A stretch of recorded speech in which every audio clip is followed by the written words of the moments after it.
Hello, my name is Alec. I'm one half of the Mad Moody Runners, the two twins that are running the London Marathon 2026 for their uncle Lewis Moody, who's recently been diagnosed with motor neuron disease.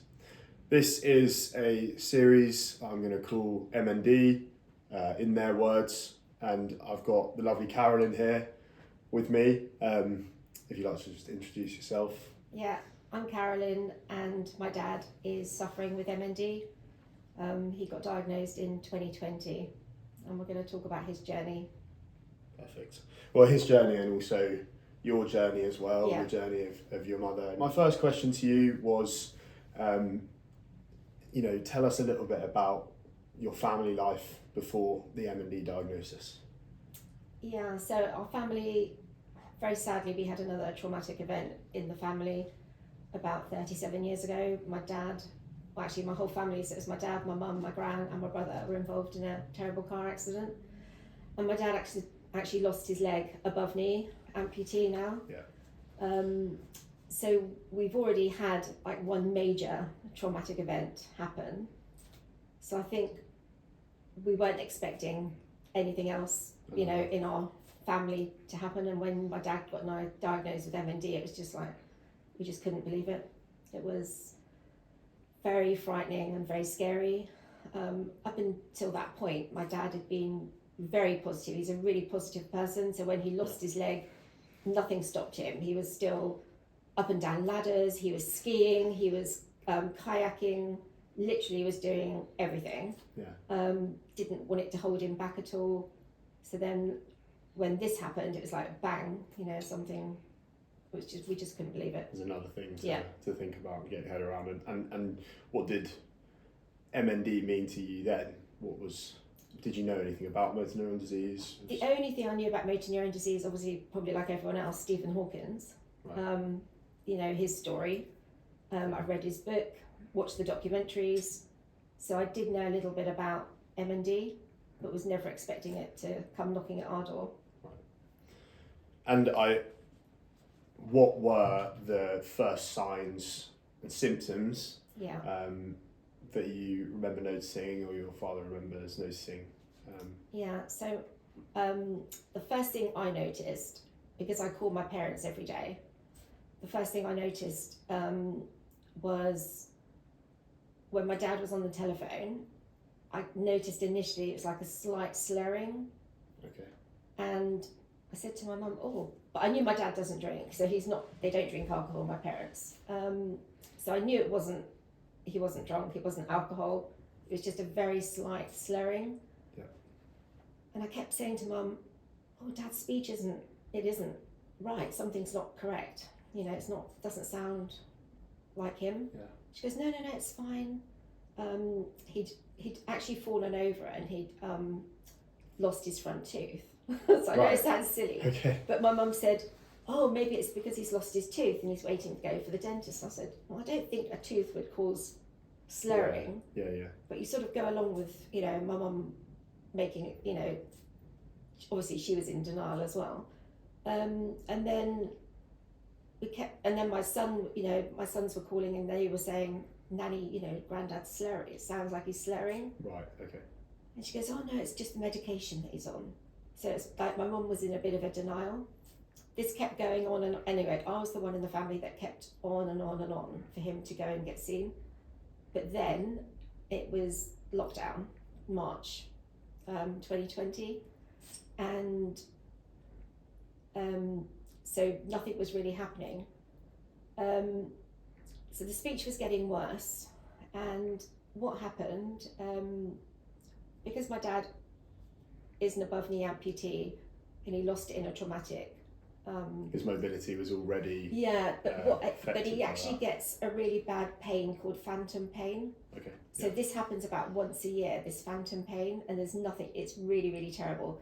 You have to go to bed for 2 days, and he's on like really strong medication. Yeah. So this was during lockdown. My dad then, in about April, May, he got this terrible phantom pain. So my mum called the doctor to see if they could get the medication to try and help him with his phantom pain. And his regular doctor wasn't there. It was a locum, a very young doctor. Right. And they said, because I haven't seen my dad before, I need to speak to your dad. Did you mention the slurred speech? No, speak to your husband. This was my mum, yeah. because it was in lockdown. So they said, we need to actually speak to him. So he was on the telephone to the doctor and, just said, I need the medication, this strong medication for the phantom pain. And then when they gave the phone back to my mum, the doctor said, 100% we'll give him the medication, but she goes, I'm more worried about his slurring, his speech. Right. And she said, I want him to be seen, quickly.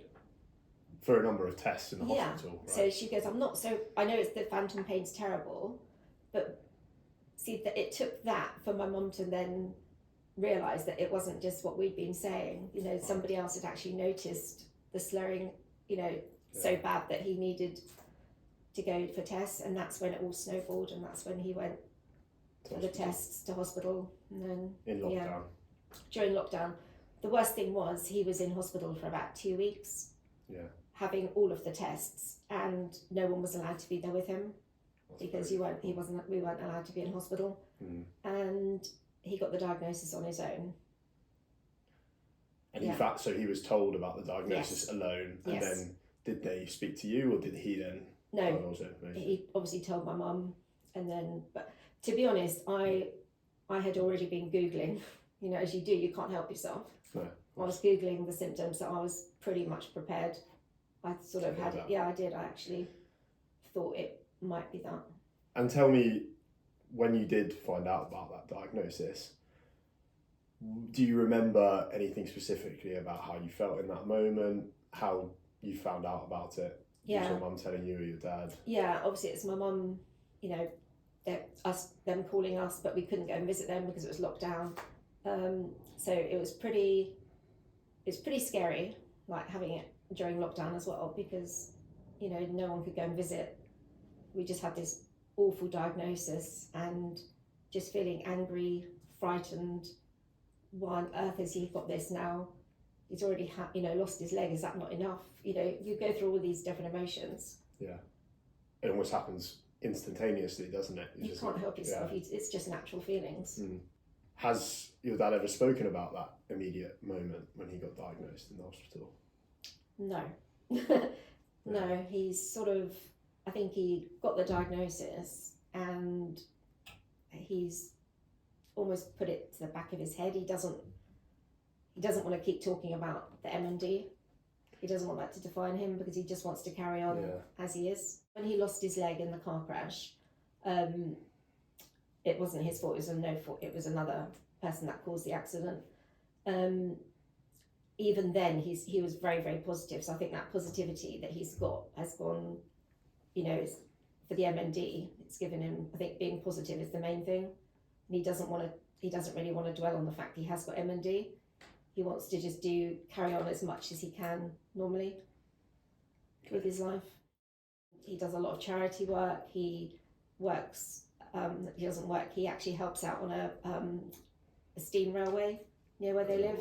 Yeah, and he does a lot of work down there helping them. He actually drives one of the little pixie line train, which he loves with the kids.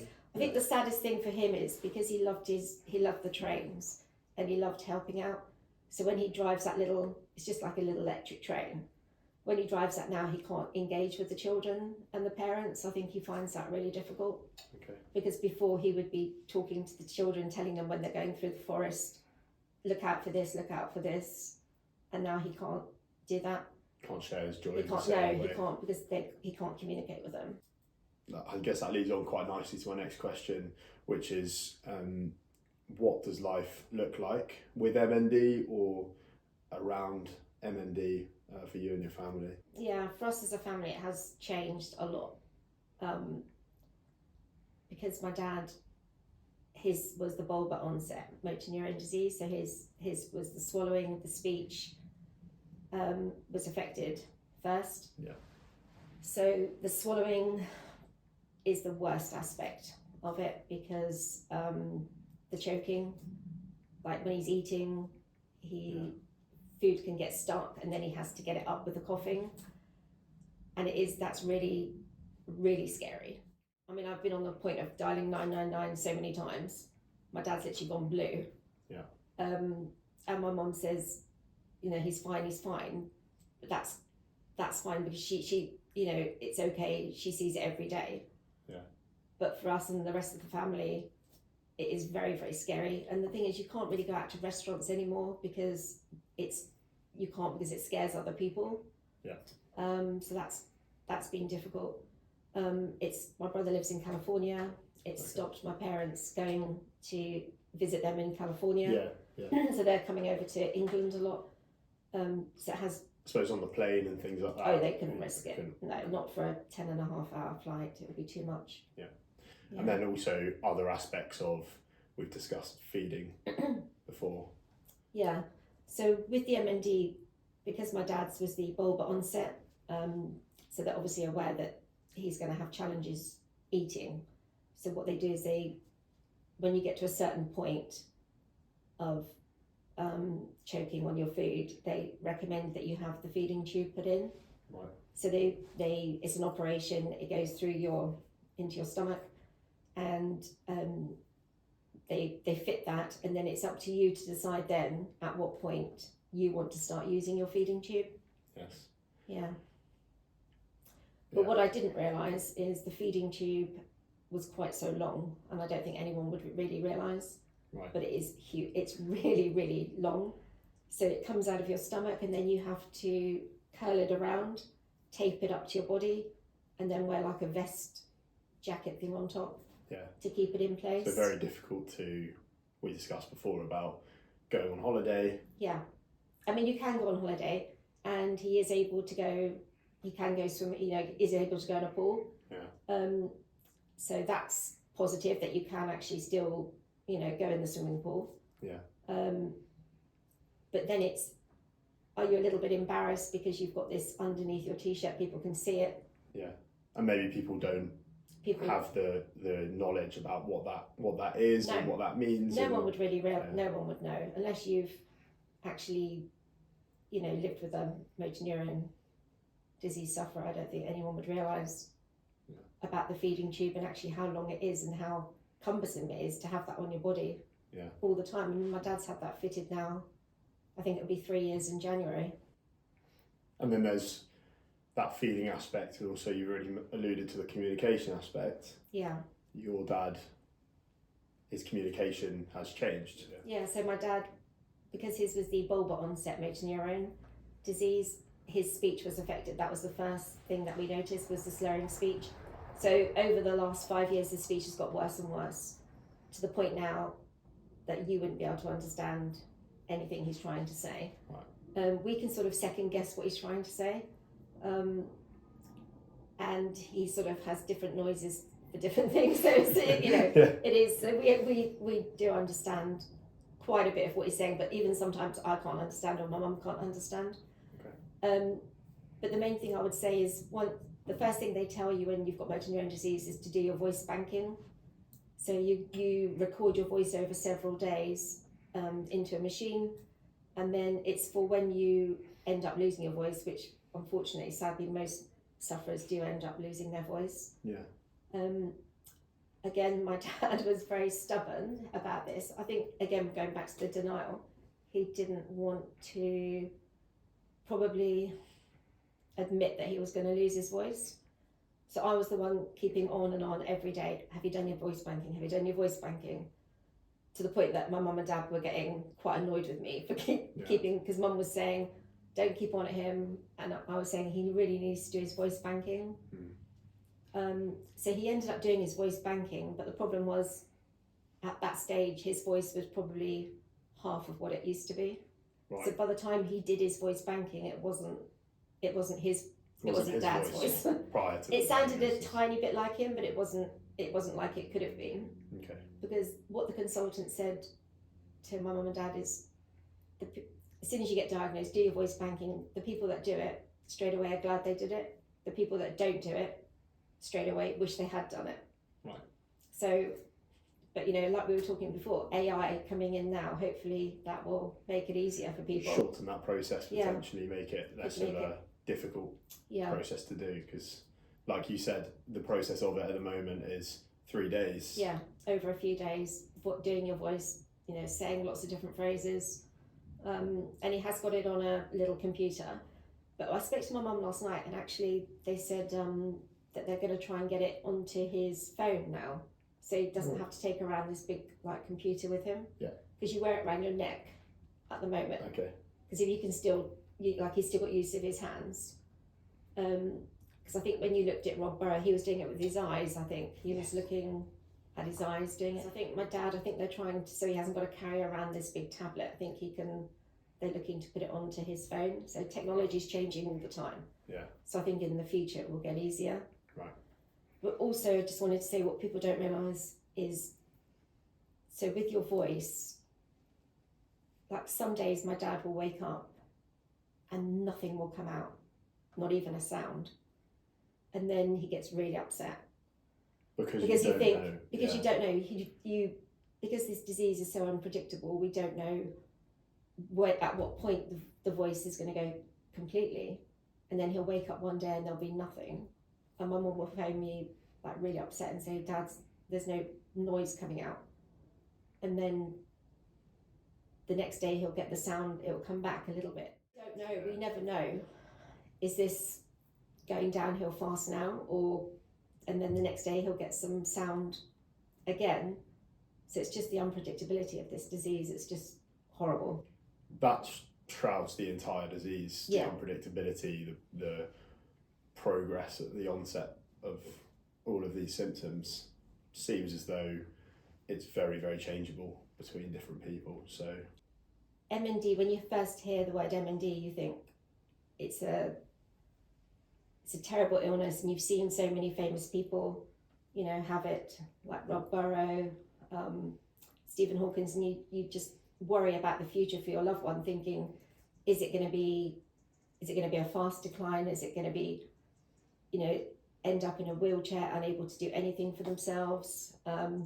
This is what I want to get across. Every person is different. It's very unpredictable. Yeah. So my dad has lost his speech, and he's lost his, you know, he can't swallow, he chokes when he's eating, but he's still got his arms, use of his arms, and he's still got the use of his good leg. Mm-hmm. We call it his good leg and his bad leg. So he can still drive. So we're 5 years in now. We're over 5 years. It was 5 years in August. My dad still drives. Gives him an element of autonomy, doesn't it? Exactly. Driving. He's still driving. He can still, you know, move around. He has got a mobility scooter now, but he can still, you know, walk around the house. He can still cook, which is great because my mum hates cooking. So I think the main thing for all of us is that my dad, you know, still got use of his arms and he can still cook. And, you know, every Christmas dinner, we're still grateful that he can still cook us Christmas dinner, so that's good. But yeah, we're 5 years in and my dad's still driving. So that's just what I wanted to say for your uncle. You know, it may not progress fast. Your uncle still may be walking in 5 years. I think hopefully from a personal level, both me and my twin brother are medical people. Yeah. I've treated people with motor neuron disease and similarly presenting conditions as well. And I think when we found out about the diagnosis, my mind jumped straight to that late stage, and most likely what, like you say, what most people do is think of, you know, Stephen Hawking. I think it's really powerful and somewhat comforting to hear there's another side to that as well, where it, you know, 5 years, 6 years on, he's still got that autonomy, he's driving, he's doing stuff that he loves to do, and those adjustments that he's making with his voice and his feeding tube and things like that will all help to help him sustain that for as long as possible. And I guess that leads on to my next question, which was about support. Are you happy to speak on some of the support that you've got? Yeah, I mean, the MND Society, MND Association have been very, very supportive of my parents. Fantastic. You know, they come around to the house. They were instantly, like, straight away with, you know, helping him, you know, any mobility aids that he might need. but my parents were lucky already because they'd already adapted their house. Okay. Actually, but they'd moved into a bungalow about 10 years ago, so they had all the adaptions in the shower already. Yeah. So they had a walk-in shower with a seat, and they had the grab rails already. A washroom that was. Yeah, so it was already, you know, the bungalow is quite set up for somebody with a disability already. So in that side they were okay, but I know the Motor Neurone Disease Association, they do help people, so they can put ramps in for you, they can help you put grab rails. They were lucky that they've got the bungalow, and they already have that in place. But Motor Neurone Disease Association have been really, really supportive. It's amazing to hear. Yeah, but my parents are always also very supportive of the Motor Neurone Disease Association. So once my mum and dad always done quite a lot of charity work, but once my dad got diagnosed with motor neurone disease, they were on a bit of a mission to raise money for it. Probably like you are, you just feel like you want to do something to give back. So my parents have raised, every year they raise a lot of money. They're very creative people, and my mum makes lots of Christmas handmade Christmas decorations, and they make lots of different things, and they go around to craft fairs just before Christmas. Yeah. And they do all like the craft fairs, and they raise a lot of money. They also do coffee mornings, different things to raise money for motor neurone. And not to mention the initiative you're doing as well with the huskies out the Travellers Between the Problem. £5 for a small husky, £10 for a big one. You can adopt them, and all the proceeds go to the MND Association, which is another lovely little initiative. Something that has really struck me is, despite the fact prior to this diagnosis I didn't really know about the MND community, it's a small community, it's nowhere near the scale that it should be, but it's an incredibly warming and welcoming community as well. Is that your experience? Yeah, I mean, MND, as soon as you mention MND to people, I mean, it is becoming, the awareness is growing hugely. Absolutely. At the moment, and if I ever mention to somebody my dad's got MND, somebody always knows somebody who's had MND or has got MND. Yeah. So the awareness is getting out there. Absolutely. It's people like you that come and talk about it that's helping that as well. So and I think it's just making more people aware that, you know, there is this charity, Motor Neurone Disease Association, and that's why you're trying to raise money for it. I'm trying to raise money for it, because they need to find a cure. Absolutely. Because at the moment there is no cure for MND. No. And going slightly backwards to some of those symptoms we discussed, another one that we've alluded to before was about emotions and emotional dysregulation. How did the diagnosis and the condition change your dad's personality and how he approaches emotions? Yeah, so the MND does change their personality. He's a lot more emotional. He can be watching a really happy film, and he'll start crying for no reason. Like he'll have tears streaming down his face. So yeah, emotion, the crying is a lot different. Definitely. He also gets very frustrated. Like if he's trying to say something, frustration is with himself. Yeah, definitely heightened with MND. Yeah. And there have been some other changes of personality where he gets angry that he can't do things.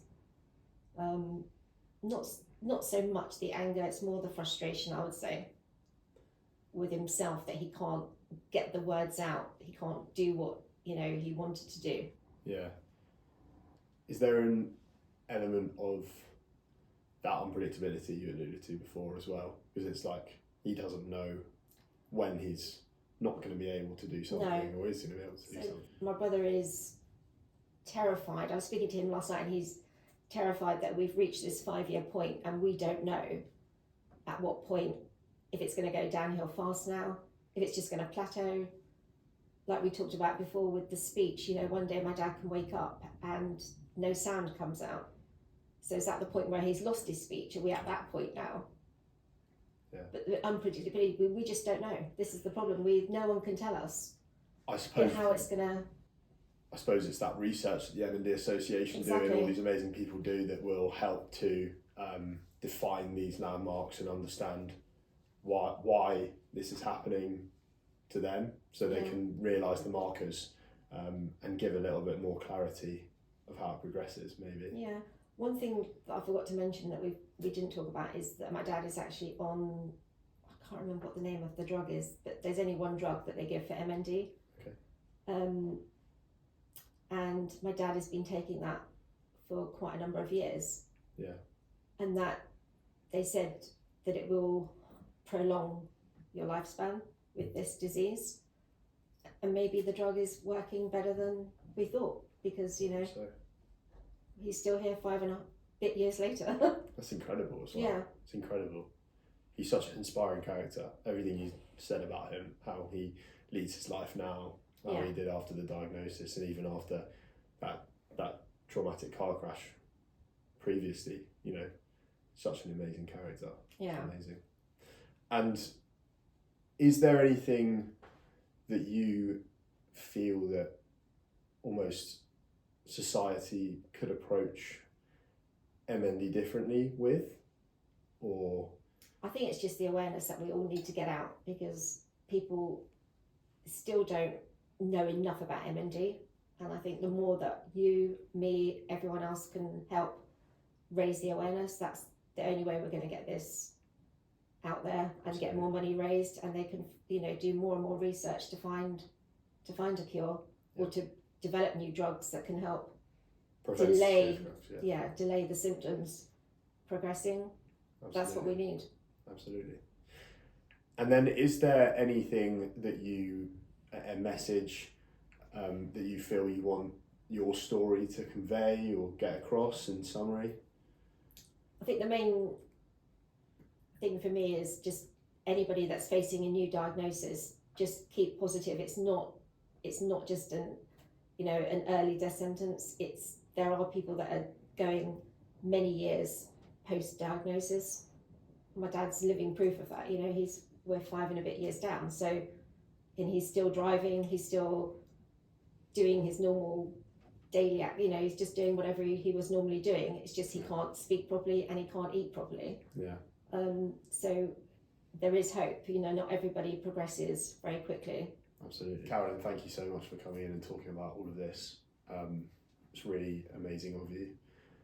I have learned so much today about your dad's experience, but also about how I would approach this situation personally and how I'll approach other people that are going through it, especially hearing about bulbar onset motor neurone disease and how that's affected your dad, because there's other types as well. Yeah, I think there's 4 different types of motor neuron disease, how they start.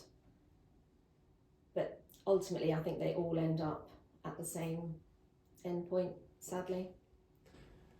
And I guess as we continue to educate ourselves and talk to you and others that have different types of motor neuron disease, we can learn about them all. So, but thank you so much for coming on. No, you're welcome. It's been good to talk to you, and Perfect. good wishes to your uncle as well. Thank you very much. Thank you so much. Perfect.